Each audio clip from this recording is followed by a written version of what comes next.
چرا بدبیاری‌ها دست از سرتان بر نمی‌دارند؟ چرا با وجود خواب کافی همیشه خسته اید؟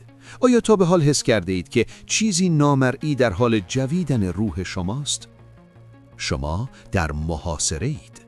در محاصره نیروهایی که دیده نمی‌شوند، اما قدرتشان از هر سلاحی بیشتر است. آنها می‌توانند جسمتان را بپوسانند و روانتان را متلاشی کنند. این کتاب یک داستان نیست، یک هشدار جدی است. من اینجا هستم تا پرده از رازی بردارم که سالها از شما پنهان شده است. در این کتاب صوتی با حقیقتی روبرو می‌شوید که شاید شما را بترساند، اما تنها راه نجات شماست. آماده باشید، چون بعد از خواندن این جملات دیگر دنیای اطراف را مثل قبل نخواهید دید.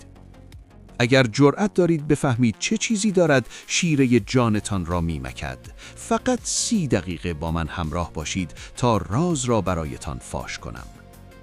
عنوان کتاب: راز مخوف، حقیقت ممنوعه درباره ارتعاشات. نویسنده: وحید ذکاوتی. حق چاپ: VMZ پروداکشن.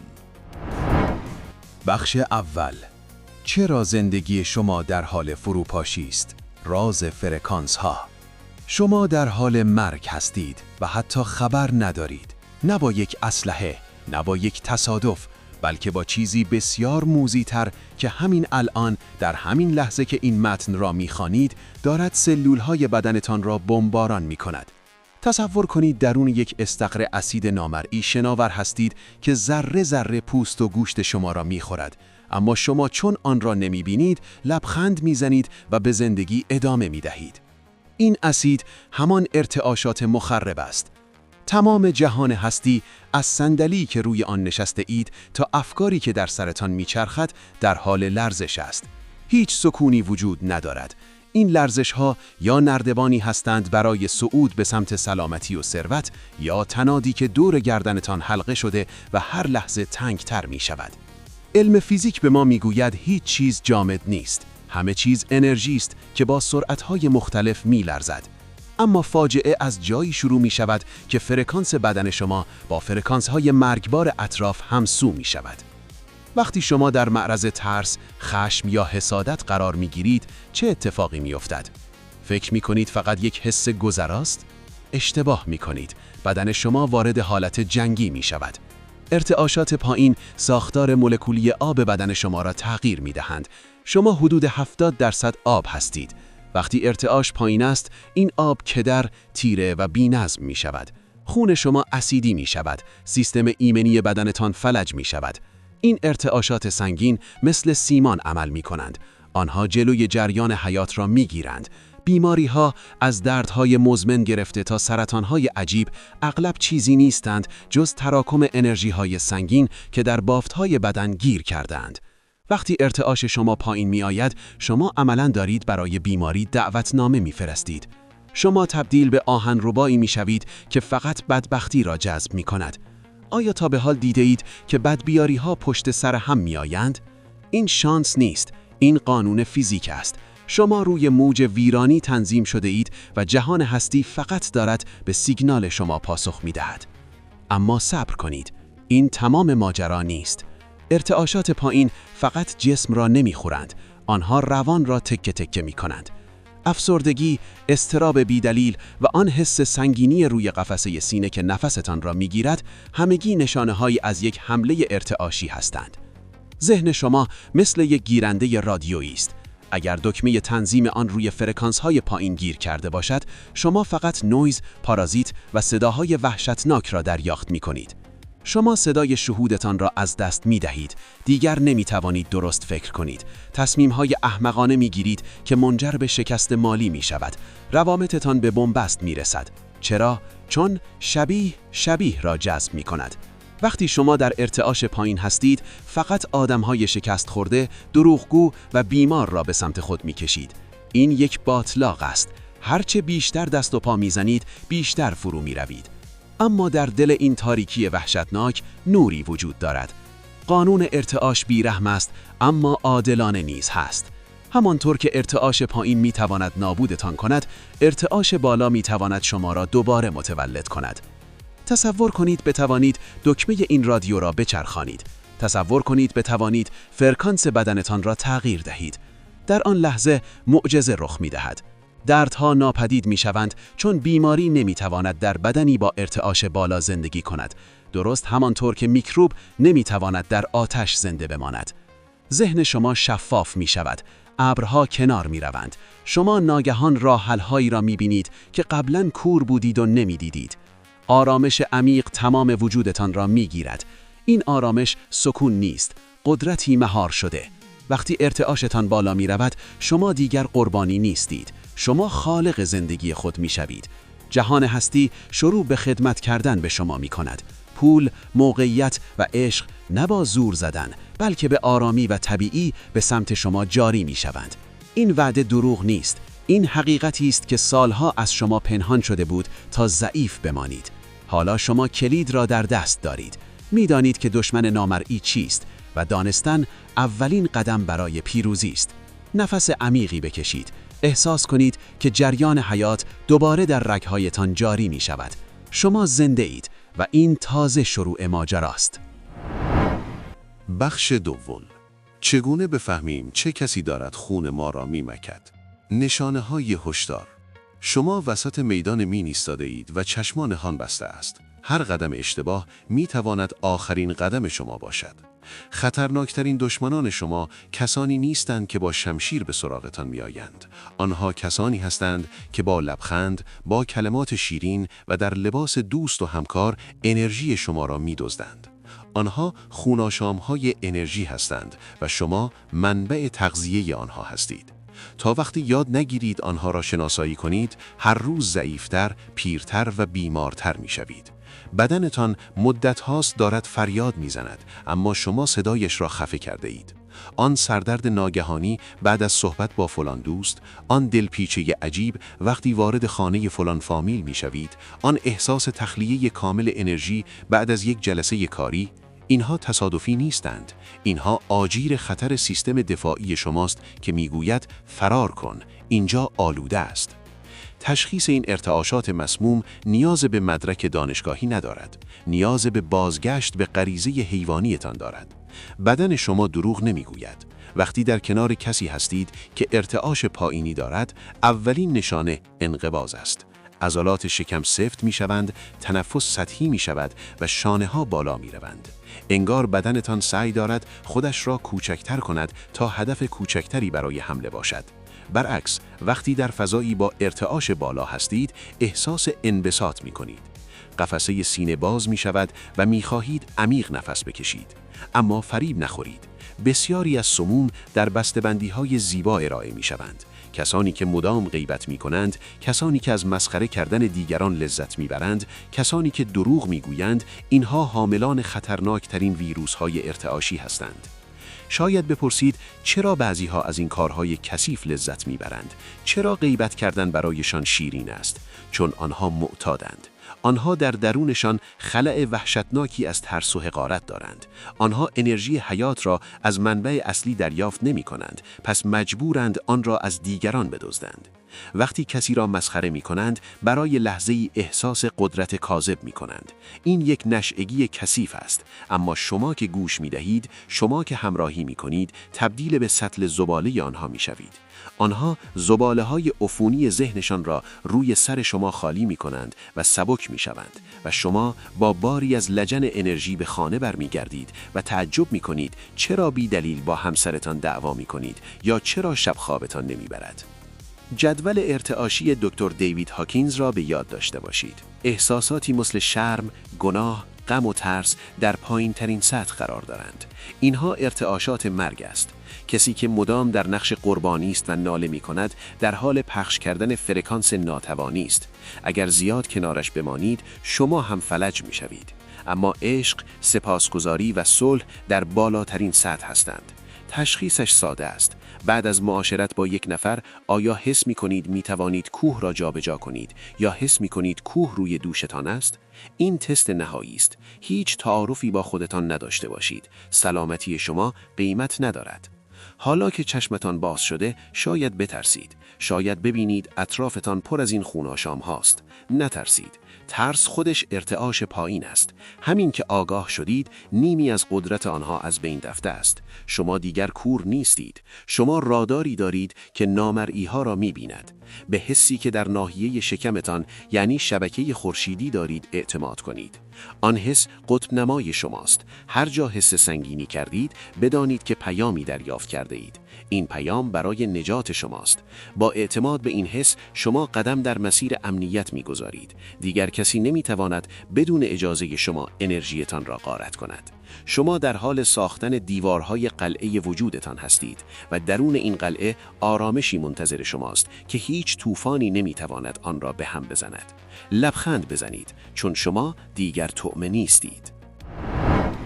بخش سوم، چگونه در میان زامبی ها زنده بمانیم؟ تکنیک های محافظت. تصور کنید تنها انسان سالم در شهری پر از زامبی هستید. آنها گرسنه‌اند و شما غذا هستید. اگر غفلت کنید بلعیده می‌شوید. در دنیای ارتعاشات افراد با فرکانس پایین دقیقاً مثل زامبی عمل می‌کنند. آنها بی آنکه بدانند به سمت نور و انرژی شما کشیده می‌شوند تا تغذیه کنند. اگر نویسنده اید، اگر هنرمندید یا اگر قلبی مهربان دارید، شما خوشمزه ترین غذا برای آنها هستید. خطرناکترین اشتباهی که می توانید بکنید این است که فکر کنید می توانید آنها را تغییر دهید. شما نمی توانید. تلاش برای نجات کسی که در باطلاق ارتعاش پایین دست و پا می زند فقط باعث می شود شما را هم با خود به پایین بکشد. قانون فیزیک بیرحم است. سیستم‌های قوی‌تر سیستم‌های ضعیف‌تر را با خود همفاز می‌کنند. اگر تعداد آنها زیاد باشد، شما تسلیم می‌شوید. این بلعیده شدن تدریجی است.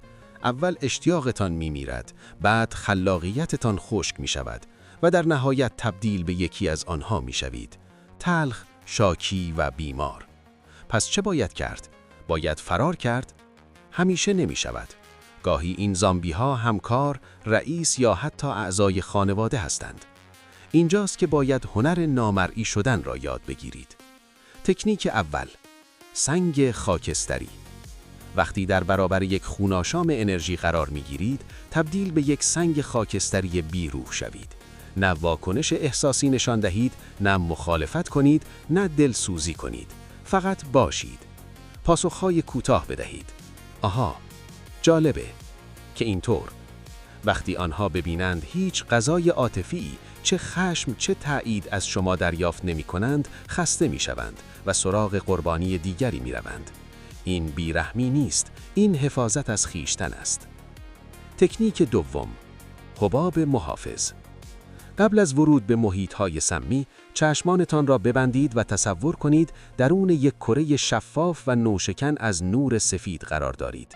نیت کنید که فقط انرژی عشق اجازه ورود دارد و انرژی‌های منفی به محض برخورد با این دیواره کمانه می‌کنند و برمیگردند. شاید خنده‌دار به نظر برسد، اما ذهن ناخودآگاه شما قدرت ساختن این سپرهای انرژی را دارد. وقتی با این باور وارد جمع می‌شوید، دیگر کلام زهرآلوده آنها در شما نفوذ نمی‌کند. شما می‌شنوید، اما دریافت نمی‌کنید. شما مثل نیلوفری در مرداب می‌شوید. ریشه در گل و لای دارید، اما گلب‌هایتان پاک و رو به خورشید است. اما مهمتر از همه مدیریت ورودی هاست. اخبار منفی، فیلم‌های ترسناک، موسیقی‌های غمگین و پرخاشگر. اینها دروازه‌های ورود عفونت به روح شما هستند. وقتی صبح تا شب در معرض اخبار جنگ و گرانی هستید، دارید به ارتعاش ترس اجازه می‌دهید در خانه وجودتان ساکن شود. ورودی‌هایتان را ببندید. بیرحمانه آنفالو کنید. تلویزیون را خاموش کنید. اجازه ندهید زباله‌ها وارد ذهنتان شوند. فاصله بگیرید. قانون 15 دقیقه را اجرا کنید. بیشتر از 15 دقیقه در معرض فضای منفی نمانید. به بهانه دستشویی، تماس تلفنی یا هر چیز دیگر محیط را ترک کنید تا مدار انرژی قطع شود. وقتی این مرزها را تعیین می‌کنید، اتفاق عجیبی می‌افتد. شاید در ابتدا برخی از اطرافیانتان پراکنده شوند، اما نترسید. این هرس گوشواره زندگی شماست. علف‌های هرز می‌روند تا گل‌های سرخ بتوانند نفس بکشند.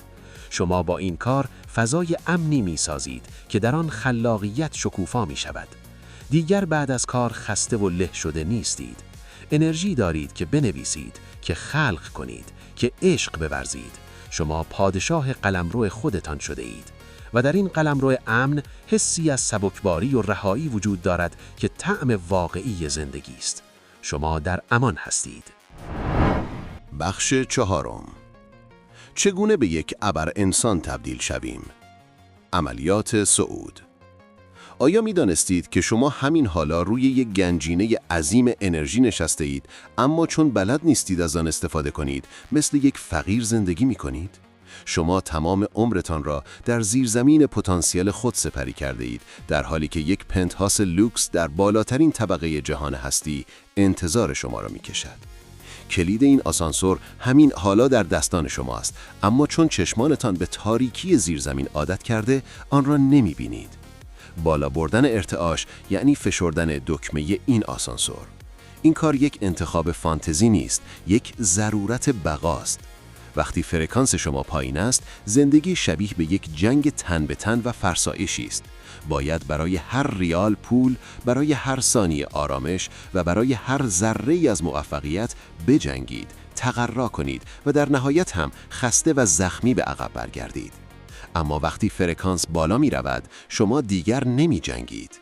شما سوار بر جریان می شوید. درها به طرز جادویی باز می شوند و آدمها و فرصتها به سمت شما می دوند. اما چطور؟ فرمول چیست؟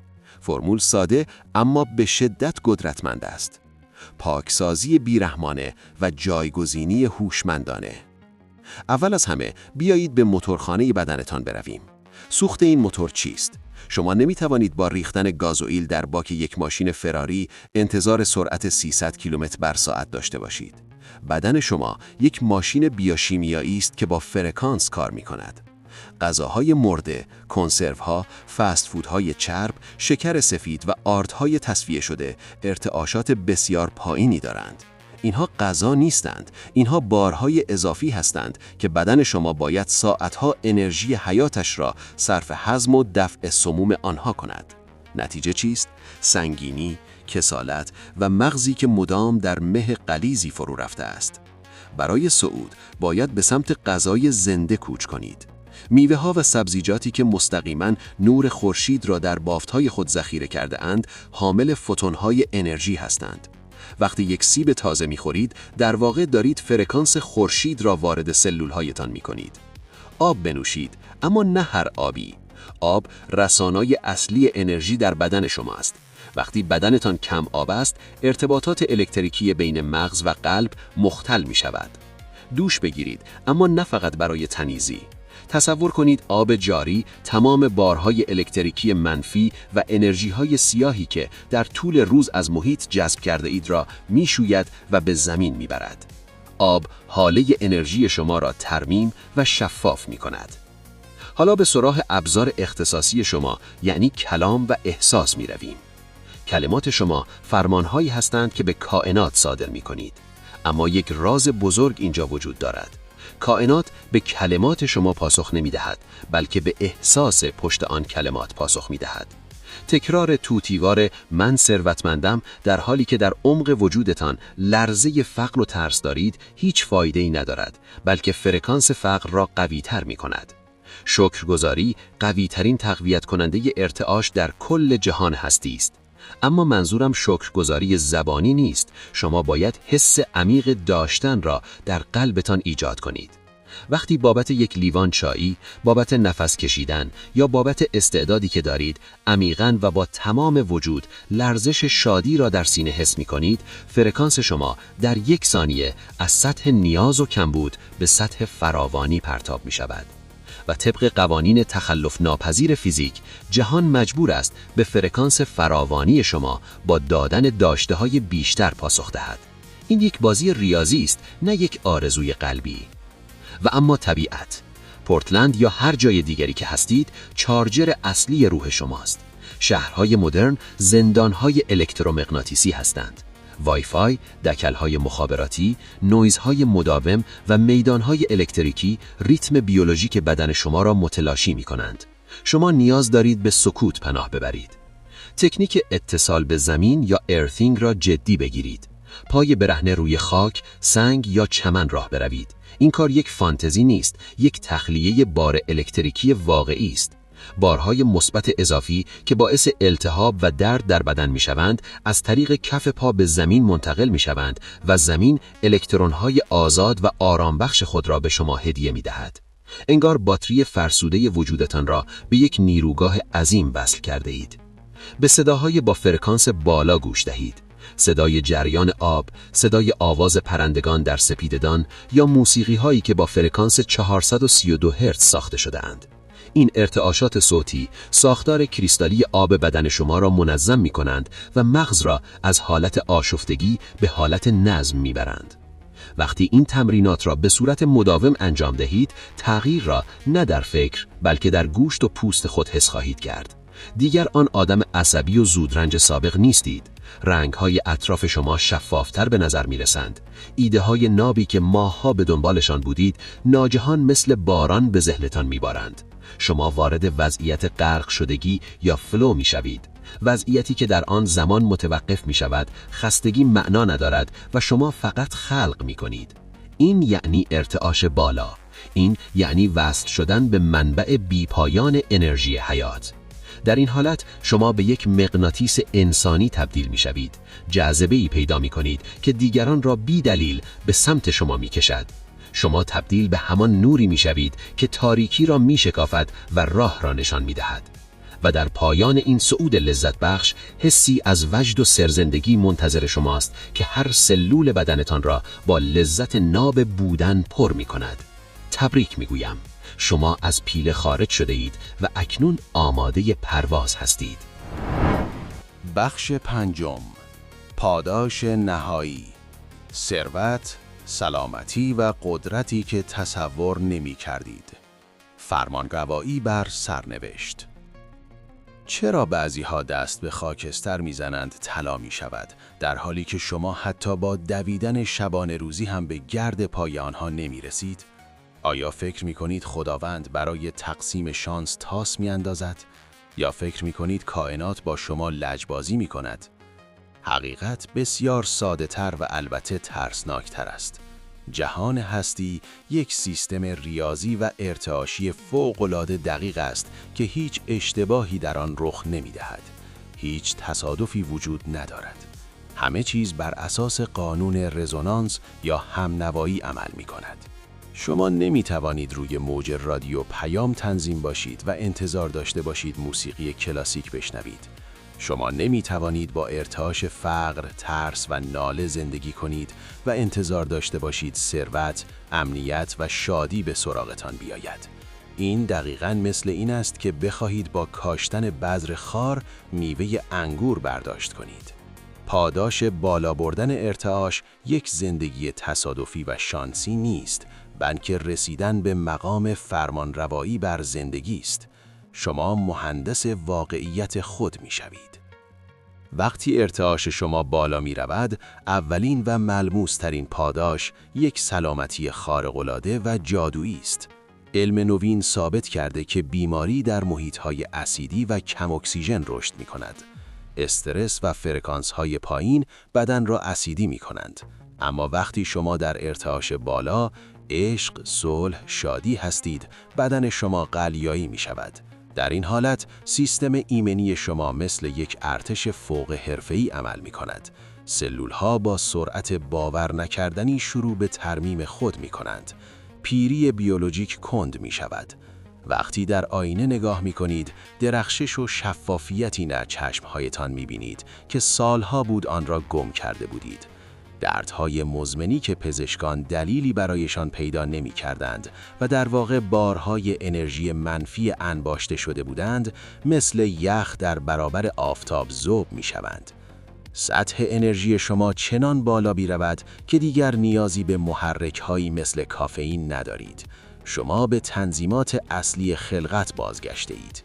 سالم، قوی و سرشار از حیات. در جبهه ثروت و رفاه بازی به کل تغییر می کند.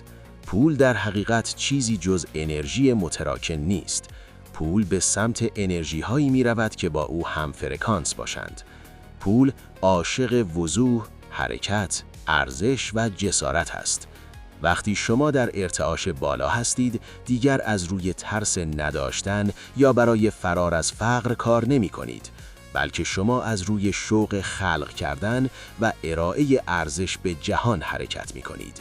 این انرژی خالص در کلام شما، در نوشته های شما، در محصولات شما و در نگاه شما نفوذ می کند.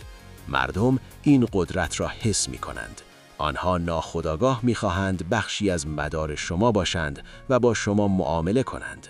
فرصت‌هایی که قبلاً هزاران بار از کنارشان رد شده بودید و به خاطر کورباش ارتعاشی آنها را نمی‌دیدید، حالا مثل چراغ‌های نئون جلوی پایتان سبز می‌شوند. شما در زمان درست، در مکان درست، با آدم‌های درست روبرو می‌شوید. مردم به این میگویند شانس، اما شما میدانید که این همزمانی یا سینکرونیسیتی است که فقط در فرکانس‌های بالا فعال می شود. ثروت دیگر برای شما یک هدف دوردست نیست، بلکه نتیجه طبیعی فرکانس شماست. روابط شما نیز تحت تأثیر این جهش قرار می گیرد. خانه‌ای که شاید زمانی میدان جنگ اعصاب، کنایه و بی احترامی بود، به یک پناهگاه مقدس و سرشار از آرامش تبدیل می شود. وقتی ارتعاش شما بالا می رود، دیگر در مدار آدم‌های سمی و تخلیه کنندگان انرژی قرار نمی گیرید. آنها یا به طرز عجیبی تغییر رفتار می کنند و با شما همسو می شوند، یا به آرامی و بدون درگیری از زندگی شما محو می شوند تا جا برای انسانهای والا، بخشنده و الهام بخش باز شود. شما دیگر عشق و توجه را گدایی نمی کنید. شما خود عشق می شوید و کائنات مثل یک آینه هزاران برابر آن را به سمت شما بازگرداند. شما در رابطه‌ای قرار می‌گیرید که به جای فرایش باعث رشد و شکوفایی شما می‌شود. اکنون شما صاحب بزرگترین راز جهان هستی هستید. دیگر هیچ بهانه‌ای برای ماندن در تاریکی ندارید. شما فهمیدید که آن حال بد، آن بیپولی‌ها، آن شکست‌های پی در پی و آن دردهای بدنی سرنوشت محتوم و از پیش تعیین شده شما نبودند. آنها فقط کدهای خطایی بودند که سیستم جهان هستی به شما میداد تا بگوید مسیرت غلط است، فرکانست را تنظیم کن. اکنون شما خلبان این هواپیمای عظیم هستید. دستتان را روی اهرم گاز بگذارید و اوج بگیرید. بالاتر از ابرها بروید، جایی که خورشید حقیقت همیشه در حال تابیدن است و طوفان‌های کوچک دنیای مادی دیگر توان لرزاندن بالهای شما را ندارند. این حق طبیعی و الهی شماست که در رفاه، سلامت و شادی زندگی کنید. آرامشی که همین الان در قفسه سینه تان حس می کنید، نشانه درستی این مسیر است. این حس سبکبالی آغاز رهایی ابدی شماست. دوپامین واقعی پیروزی در رگ‌هایتان جاری شده است. شما از یک بازیگر بیپناه به دیرکتور قدرتمند زندگی خود تبدیل شده اید. لبخند بزنید، سرتان را بالا بگیرید و با اقتدار قدم بردارید، چون تمام کائنات اکنون گوش به فرمان ارتعاش نوین شماست. نتیجه گیری، طلوع قدرت مطلق در دستان شما، نقشه راه نهایی. آیا حاضر هستید برای آخرین بار با حقیقتی روبرو شوید که تمام زندگی شما را از نو می‌نویسد؟ ما در این سفر کوتاه اما تکان دهنده از تاریک‌ترین اعماق نادانی به قله‌های رفیع آگاهی صعود کردیم. اکنون شما دیگر آن انسانی نیستید که 30 دقیقه پیش شروع به شنیدن این کلمات کرد. شما بیدار شده اید. شما اکنون می‌دانید که چرا جهان هستی برای برخی بهشت و برای برخی دیگر جهنم است. تمام آنچه در این کتاب گفته شد، قطعات یک پازل بزرگ برای رسیدن به فرمانروایی مطلق بر سرنوشت شماست. بیایید این نقشه راه را برای آخرین بار مرور کنیم تا در تار و پود سلول‌هایتان حک شود و هرگز فراموش نکنید که کیستید و چه قدرتی دارید. در بخش اول ما پرده از یک راز مخوف برداشتیم، دشمن نامرئی. ما فهمیدیم که فرکانس و ارتعاش کلمات فانتزی نیستند، بلکه زبان اصلی جهان هستی هستند. آموختیم که استرس، ترس و خشم اسیدهای ویرانگری هستند که ابتدا جسم شما را میپوسانند و سپس روحتان را متلاشی میکنند.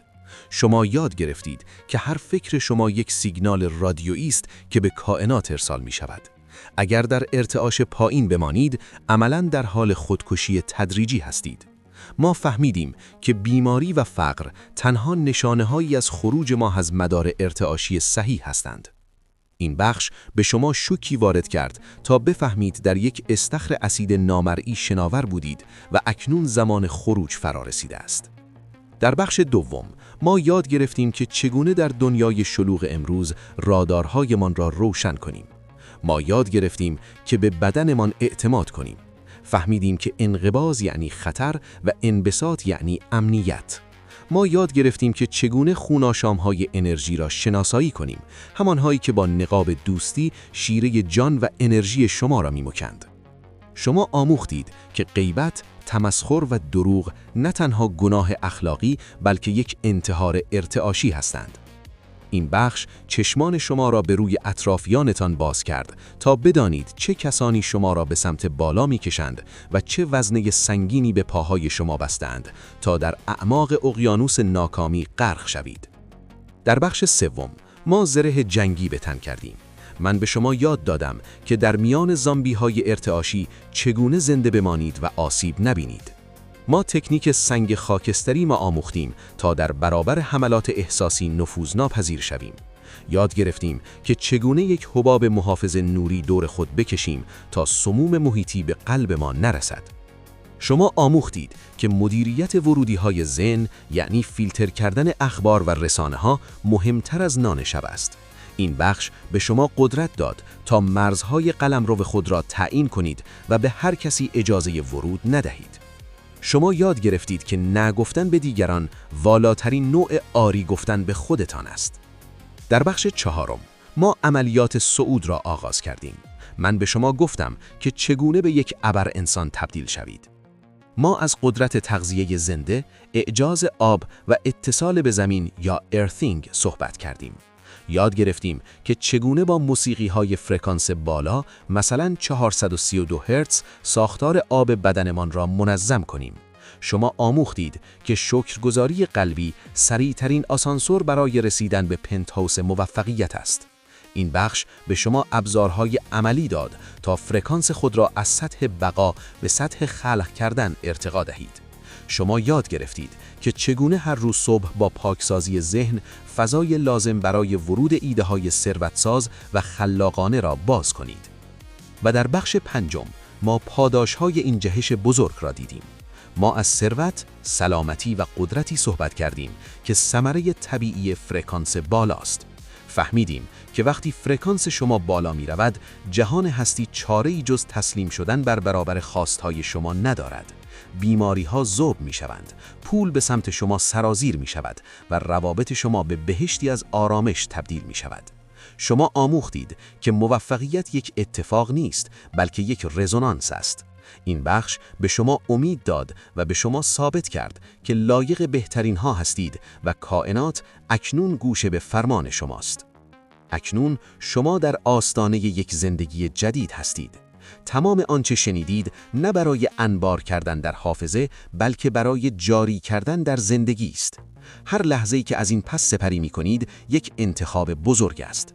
آیا می‌خواهید به زیرزمین تاریک ترس و فقر برگردید یا می‌خواهید در پنت‌هاوس نور و فراوانی پادشاهی کنید؟ قدرت انتخاب هدیه‌ای است که اکنون در دستانتان می‌لرزد. شما دیگر قربانی بی‌دفاع شرایط نیستید. شما کارگردان، نویسنده و بازیگر نقش اول زندگی خود هستید. حس کنید که چگونه انرژی در دستانتان جریان دارد.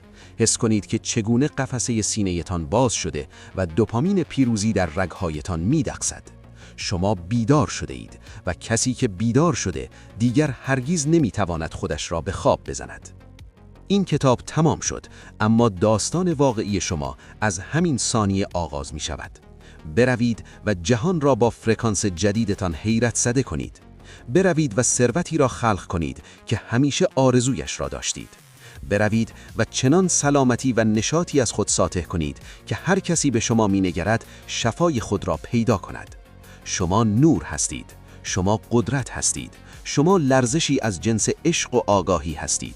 لبخند بزنید و با اقتدار قدم بردارید، چون تمام فرشتگان و نیروهای غیبی جهان اکنون پشت سر شما ایستادند تا پیروزیتان را جشن بگیرند. شما به خانه بازگشته اید. خانه ای از جنس آرامش، رفاه و شکوه بی پایان. پاسخ به سوالات متداول FAQ. 1. چگونه میتوانم مطمئن شوم ارتعاش من بالا رفته است؟ وقتی احساس سبکی، امید و شادی بیدلیل دارید و اتفاقات کوچک مثبت همزمانی‌ها به سراغتان می آید، ارتعاش شما بالا رفته است. 2. اگر اطرافیانم نخواهند فرکانسشان را بالا ببرند چه؟ شما مسئول زندگی آنها نیستید. با بالا بردن ارتعاش خودتان یا آنها جذب فرکانس شما می شوند و تغییر می کنند یا به طور طبیعی از مسیر زندگی شما خارج می شوند. 3. آیا گوش دادن به اخبار واقعاً خطرناک است؟ بله. اخبار عمدتاً بر پایه ترس و فقر ساخته می شوند تا ارتعاش تواده را پایین نگه دارند. برای حفظ سلامت روان رژیم خبری بگیرید. 4. تأثیر آب بر ارتعاش بدن چیست؟ آب اطلاعات و انرژی را ذخیره می کند. نوشیدن آب با نیت مثبت و دوش گرفتن انرژی‌های منفی را از حاله شما پاک می کند. 5. شکرگزاری زبانی با قلبی چه فرقی دارد؟ شکرگزاری زبانی فقط تکرار کلمات است، اما شکرگزاری قلبی یعنی ایجاد لرزش واقعی داشتن در سینه. دومی است که معجزه می کند. 6. آیا در سنین بالا هم می توان ارتعاش را تغییر داد؟ بله. سلولهای بدن مدام در حال نوسازی هستند. در هر سنی که باشید، تغییر فرکانس بلافاصله روند ترمیم بدن را آغاز می کند. 7. آیا گاهی بعد از تمرینات حالم بدتر می شود؟ این فرایند برون ریزی نام دارد. مثل خانه تکانی که ابتدا گرد و خاک بلند می شود. ذهن در حال تخلیه زباله‌های قدیمی است. ادامه دهید. 8. نقش طبیعت در این میان چیست؟ طبیعت دارای فرکانسی منسجم و الهی است. بودن در طبیعت ارتعاشات آشفته ما را دوباره تنظیم و کالیبره می کند. 9. چگونه از شر افکار منفی خلاص شویم؟ با آنها نجنگید، فقط مشاهدهشان کنید و تمرکزتان را به یک حس فیزیکی یا یک موضوع مثبت معطوف کنید. 10. آیا فرکانس روی ثروت مالی اثر مستقیم دارد؟ قطعاً. ثروت نوعی انرژی است. وقتی فرکانس شما با فراوانی همسو باشد، ایده‌ها و فرصت‌های مالی به سمت شما جذب می‌شوند. 11. تکنیک سنگ خاکستری در کجا کاربرد دارد؟ در مواجهه با افراد سمی، منتقد و کسانی که می‌خواهند از شما واکنش احساسی بگیرند تا انرژیتان را تخلیه کنند. 12. فرکانس 432 هرتز چیست؟ فرکانسی است که با هندسه طبیعت هماهنگ است و باعث هماهنگی نیمکره‌های مغز و آرامش عمیق می‌شود. 13. آیا لباس و رنگ‌ها هم ارتعاش دارند؟ بله. رنگ‌های روشن و الیاف طبیعی مثل پنبه و کتان ارتعاش بالاتری نسبت به رنگ‌های تیره و الیاف مصنوعی دارند. 14. چگونه از نویزهای الکترومغناطیسی محافظت کنیم؟ شبها گوشی را دور از سر بگذارید، وای فای را خاموش کنید و تا حد امکان با پای برهنه روی زمین راه بروید. 15. چرا شعود در فرکانس بالا قوی تر است؟ چون نویزهای ذهنی، ترس و خشم از بین می روند و کانال ارتباطی شما با آگاهی برتر شفاف می شود. 16. تأثیر بخشش دیگران بر ارتعاش چیست؟ بخشیدن یعنی رها کردن یک وزنه سنگین ارتعاش پایین، کینه. با بخشش شما برای صعود سبکبال می شوید. 17. آیا کلمات مکتوب هم ارتعاش دارند؟ بله. نوشتن اهداف و سپاسگزاری‌ها انرژی آنها را در دنیای مادی متراکم و ملموس می‌کند. 18. چگونه بفهمیم محیطی دارای ارتعاش پایین است؟ اگر در آن مکان حس سنگینی، تنگی نفس یا نیاز به خروج سریع دارید، آن محیط آلوده است. 19. آیا حیوانات خزایی ارتعاش ما را بالا میبرند؟ بله. حیوانات مخصوصاً گربه و سگ در لحظه حال زندگی می کنند و حضور آنها می تواند به آرامش و افزایش فرکانس کمک کند. 20. مهمترین تمرین روزانه چیست؟ 5 دقیقه سکوت مطلق در صبح و ایجاد حس سپاسگزاری عمیق قبل از خواب.